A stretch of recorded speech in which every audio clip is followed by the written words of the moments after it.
Hello plant lovers. So have you ever wondered that when you go to nursery and see the plants will be beautiful and it will be flowering a lot. But once you get it to your place, then for next couple of days it will bloom and after that, boom, there is nothing, absolutely no flowers. So what do these guys do in nursery and what are we not doing at our place? It is very simple. These guys use something called as diammonium phosphate or DAP fertilizers once in every 15 days. DAP is rich in ammonia that has a lot of nitrogen and phosphorus. Nitrogen and phosphorus are essential nutrients for plants for increased root growth and chlorophyll production. So these two are the major components for the plants. So when they give these nutrients consistently, plants maintains its health and it grows tremendously well.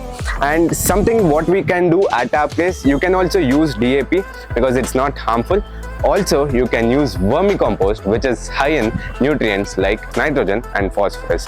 You can also try it at your place and do let me know in the comment section. You can apply it 15 days once, very minute quantity if you are using DAP, and vermicompost you can use one handful of our 14-inch pot. You can also use it for 15 days once consistently for next 3 months and let me know the results in the comment section. And do not forget to follow Biotechmaali and stay tuned for more updates on gardening. Thank you so much guys.